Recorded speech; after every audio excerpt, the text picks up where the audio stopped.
in the early 1800s, there are documented reports that a family in what is now Adams, Tennessee, was being harassed by a local entity or witch after a little bit of a neighbor dispute, and the hauntings greatly increased to the point that this is the only documented case of some sort of supernatural entity causing a death. Now, if you want to hear about this, please keep watching because we're going to talk about the Bell Witch today. I see you. Hi guys, it's me, Haley, and welcome back or welcome to my channel. This is a little segment I like to call Shadows and Stories, where we do two of my favorite things. One, makeup, and two, talk about something that haunts my nightmares or dreams. Could be a little bit of both.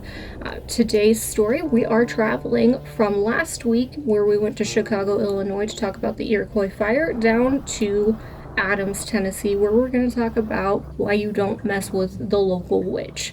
If you like today's video or even just like the makeup, please, I would really appreciate it if you gave me a like or a comment or just subscribe to my channel so I know you guys enjoy being here, because I really enjoy doing this, and I really hope you like today's story.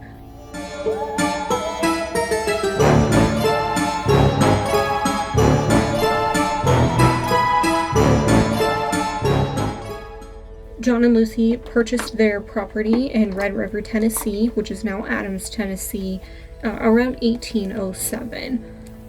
The property was pretty substantial, and in total, by the time everything was said and done, it was about 328 acres with a large house, because John and Lucy already had a couple of children with plans to have more, totaling their number of children by the time they were done was 9, which is a pretty big number. But you know, that was the time, lots of children. So things were going well at the, I don't even know what to call it, the commune? No, that wouldn't be right. Things were going well at the homestead for quite a while, 10 years, and by 1817, it said that John had had some issues with his neighbor, Kate Batts, over a land deal he did with her. Kate apparently felt like John had cheated her in the property deal that they had had together, and so they were feuding, or that's what was said was going on at the time. Apparently, after everything and the land deal had gone through, Kate unfortunately had passed away, fueled with her hatred for John, and on Kate's deathbed she apparently cursed John. Her very last words were cursing him, and after that is when things changed at the home. It said in 1817 things kind of got weird. John was out in one of the fields. They had lots of crop fields at the property, and one of them was a cornfield. Well, John was out one day looking through the cornfield when he heard a rustling sound or something, and John decided to go investigate. Now, in the middle of this field, John stated that he saw a weird creature sitting just in the middle of the cornfield, and he described it as an animal with a dog's body but a rabbit's head, and it apparently freaked John out enough that, I mean, what do people do when they're freaked out by something? He shot at it a whole bunch of times until the animal suddenly vanished. Now, apparently the situation didn't freak him out, and he wasn't too worried about it until later that night after dinner. The family was just in the home, and they suddenly heard scratching sounds on the outside of the house. And I guess the men decided they were going to do the manly thing, and they went outside to go check it out. Now, when they went outside, they didn't find anything. They couldn't figure out where the noise was coming from, and the noise kind of just dissipated for the evening. Now, as time went on, Unfortunately, things kind of escalated, and this was just like shortly after hearing the scratching noises. I guess one night the children woke up absolutely panicking because they thought there were rats gnawing on their bedposts, which is super creepy. That would freak me out too. I would panic. And not only were there rats apparently chewing on their bedposts, but apparently after that, like, as time was going on, suddenly their blankets were getting ripped off of them and their pillows taken off their bed and thrown across the floor. So this entity, she wasn't messing around. She wasn't just picking on John. She was going for the children too. These occurrences continued happening basically nightly, and they just kept increasing as time went on. The family started hearing what were whispers at first, and they couldn't decipher what the whispers were saying, but it was described as it sounding like an old woman singing like hymns, like church songs. And that freaked him out because they were pretty heavily into the church.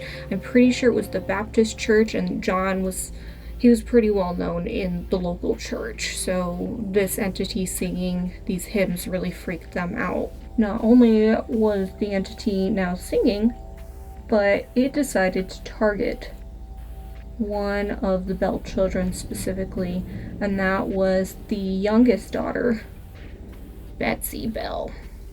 And this entity wasn't just like whispering at Betsy, doing like basically, I mean, they're not harmless, but it's harmless in a sense. But no, when it went after Betsy, it was pinching her and pulling her hair, and it said that there were visible like slap prints on Betsy, and she like had bruises and welts all over her face and arms from this entity.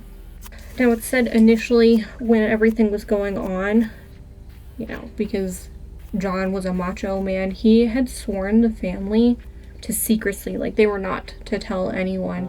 And that was until the violence started occurring to, him and poor Betsy. And John got really freaked out and decided to confide in his friend, James Johnston. Now, it said when he initially told James was really skeptical, like, no, that's not a thing. So James and his wife decided that they were gonna go stay at the Bell house and kind of see what was going on.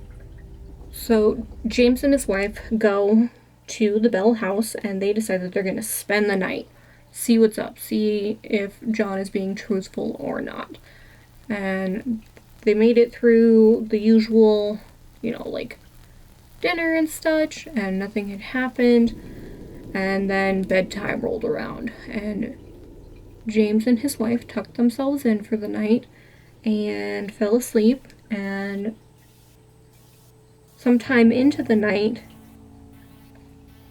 James got a slap. Not from reality, but from who the family was now referring to as the Bell Witch. Now, apparently when James got smacked, he leaped out of bed and he proclaimed or shouted, "In the name of the Lord, who are you and what do you want?" And there's no documented, like, did he get a response from this? But the following morning, James sat down with the family and talked to them and told them that there was some kind of evil spirit in that house that the Bible talks about. So, James said the house was haunted and spooky. After this incident, James left, and things in the house only got worse. Whom they are now referring to as the Bell Witch, she was now singing hymns that they could clearly hear, whispering, quoting scripture from things that preachers 13 miles away had said while the family was at church that day. So and she wasn't, not that they know of, but she wasn't there, so they were now hearing that in the house. She was also apparently having full-on conversations with the family, though I couldn't find anything stating exactly what was said in these conversations, but she had become full-on aware. Of course, as things do, gossip travels around, and you'll never guess who heard about the hauntings, freaky things that were going on at the Bell house. General Andrew Jackson. Yep, the one that you're thinking of. Our future president, their future president, not ours. He's been gone for a while. So, he heard about it. Now, I guess fun fact, General Jackson actually worked with a couple of the Bell sons while they were all fighting a war in New Orleans against the British. So, General Jackson did become President Jackson, worked with the Bell boys, specifically John Bell Jr. and a couple of his brothers at the Battle of New Orleans, knew of them. And somehow, word traveled all the way to Nashville, where General Jackson was living at the time. And he heard about the Bell Witch and grew some interest. Well, General Jackson decided he wanted to pay the Bell family a little visit. He rounded up a group of men. They all packed up a bunch of their stuff, loaded it into wagons, and decided to travel to the Bell household by horse. Well, horse and wagon. Now, they traveled all the way there, made it to the property, and when they reached the actual property before actually entering, the horses and the wagons stopped all of a sudden. And General Jackson thought, oh man, we must have just got stuck in some mud. So he hootled on out of that wagon and went to go investigate to see if he could get them out so he could get them all the way up to the Bell house. He spent a couple of minutes outside of these wagons trying to figure out what was going on. There was no mud, nothing that should have stopped them in their tracks like that. He did everything he could to try and get his horses and these wagons out of the mud. And finally, he got super frustrated and just yelled, "By the eternal boys, this must be the Bell Witch." I guess this must have amused her somehow, because all of a sudden, they weren't stuck anymore. And she told them that they could move right along, but that she would see them again later. Jackson and his men did eventually make it onto the property and up to the house, and being that he was the general, he left the men to unpack and set up camp outside of the Bell home. While the men were setting up, General Jackson was inside having a grand old time talking with the family, telling them all these old war stories that he had. They were just reminiscing like men do. Nothing against men, they're great. And speaking of great men, some of the men, or one specific man, because he was a manly man, decided that he was going to gloat to the rest of the men and talk about how he was a witch tamer and laugh about it. That did not please the Bell Witch, because all of a sudden this same man who said he was a witch tamer stood up, started screaming, and his body was like convulsing, and he was talking about how he felt like was being slapped around and there were pins being stuck in his body. So don't mess up the witch, buddy. Bell Witch got one more ha-ha out of him, because the men had made it up to the house and inside, and the dude was like going crazy, screaming about getting pins stuck in his body, and he was being hit. And she got one more ha-ha funny, because she kicked this man in the derriere right out the front door. And then Jackson's men did not want to stay there anymore. They were begging him to leave. And, you know, while all this commotion is going on and the men are like, no, we gotta get out of here, the Bell Witch piped up and said that she would be revealing a fraud among them, and that piqued General Jackson's interest. And he was like, oh, no, we're not leaving. I want to figure out who this fraud is. And honestly, can't blame him, because I would want to know too. Like, what's the tea, witch lady? They stuck around, and, you know, it became bedtime, and they all, you know, like, the family went to bed, and the men and Jackson went out to go stay in their tents for the night. I guess the following morning, Jackson and his men were no longer on the property. Apparently Jackson and his men had made it all the way to Clarksville. And Jackson had said he would rather fight the British again than fight the Bell Witch.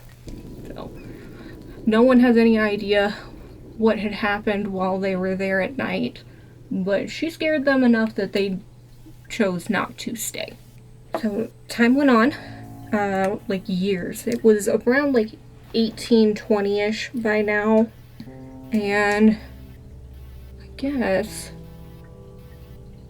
little Betsy was now of marriage age. It was 1820. This girl was born in I believe what I read was 1808. So take that as you will. 1808 to 1820.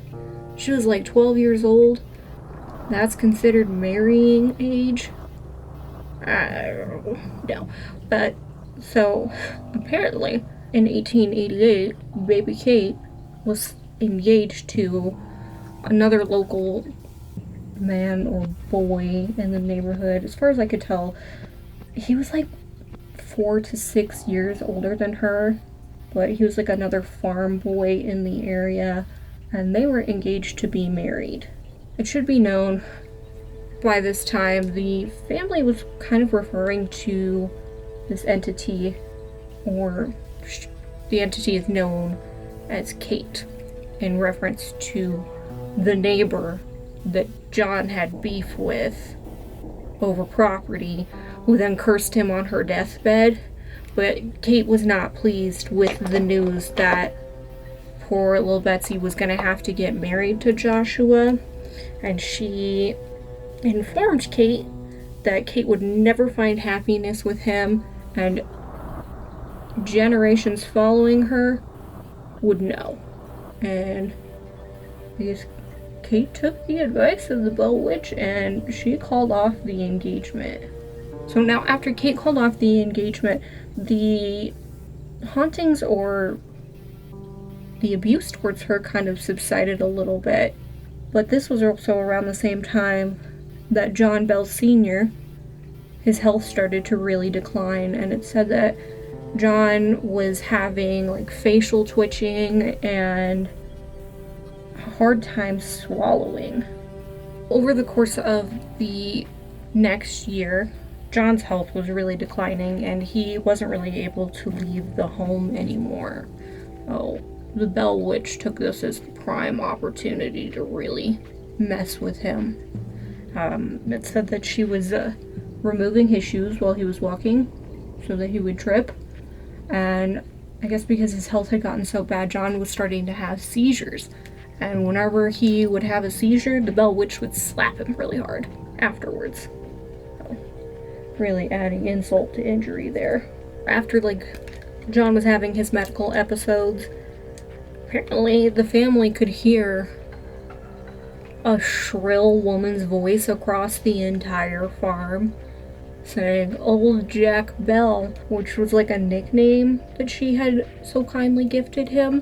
Which, also don't screw an old lady out of her land, but what do I know? About a year into John's medical decline, in 1821, he suddenly like had an episode and fell into a coma one day. And that very next day after John fell into a coma, his family found him dead.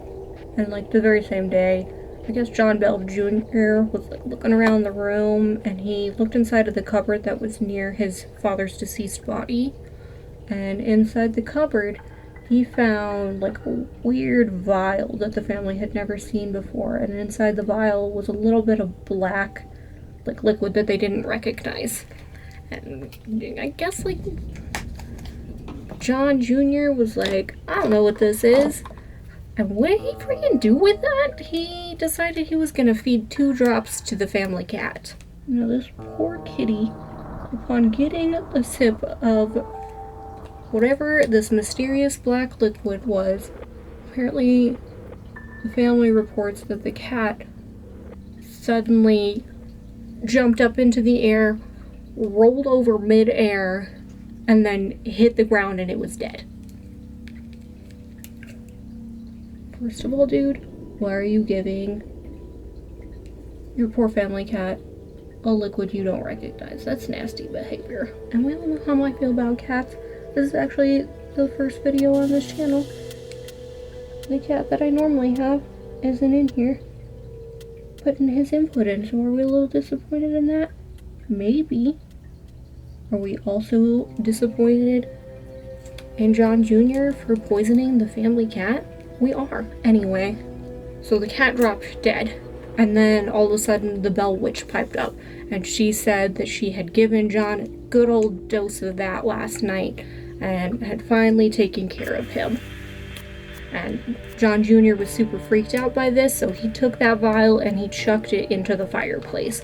And it was a lit fireplace, and apparently when the vial landed in the fireplace, a blue flame lit up the chimney. Because it broke my freaking highlighter. Barely dropped it. I dropped it on a soft carpet and it just no. So we're gonna play carefully with it. But John died, and the entire community was just really sad about this death. So, and we're not talking about just like the local community. Apparently, like, people from miles and miles away were upset about his death. So it's said that John's funeral was the largest funeral that the town had ever seen. John had tons of mourners there, and even, I guess there were 2 different preachers who did sermons at his funeral, which was kind of unheard of at the time, but he was also a big part of the church, so not entirely surprising.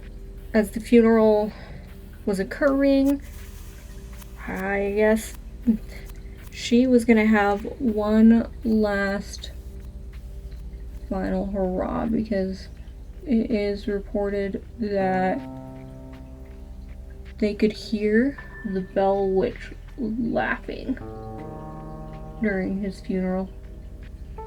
And not only that, she continued to carry on. She was singing, I don't know, sea shanties or something about brandy, and she continued doing her antics until the very last mourner left the funeral. And apparently, after that very last person left and she was getting her last laugh out, the hauntings just stopped after that. There were no more reports that she was, for lack of better words, harassing the family. And that was kind of all of the reports of the ongoings dealing with the family. They were kind of just left alone. Never had any more issues with her anymore. I mean, of course the family had like residual traumas from the entire situation. It's said that poor Betsy could never ever sleep alone again unless she was, someone was next to her and she was next to a wall. She never wanted to sleep alone ever again, even until like old age. After her husband had died, she moved in with her daughter and she refused to sleep alone ever. But after the fact, things kind of chilled out, and to this day you can actually go to Adams, Tennessee and visit the Bell household property, and there is a cave on the property that is known as the Bell Witch Cave. And this cave is where they say they believe that she would go when she wasn't hanging out in the house tormenting everybody. She would just go chill in the cave on the property. Like, and I mean, you can't blame her, girl needs a break. But even to this day, there are reports that if you go in the cave or near the cave, you can see things moving, you can hear voices, still some creepy antics happening there, so maybe someday you can go check it out. But they do warn you to never take rocks from the cave, because if you do, bad luck will follow you, and your bad luck will continue until that rock is returned to the cave. So just remember, be respectful, don't mess with the witch. And that is today's story on the Bell Witch, and this is today's makeup look. Super cute. Kind of took a little inspiration from Madia in Euphoria, because I kind of started watching that for the first time ever. Kind of enjoy it a little bit, but I hope you like today's makeup look. Just remember, be kind, don't mess with the neighborhood witch, and that I love you guys, and I will see you next week. Bye!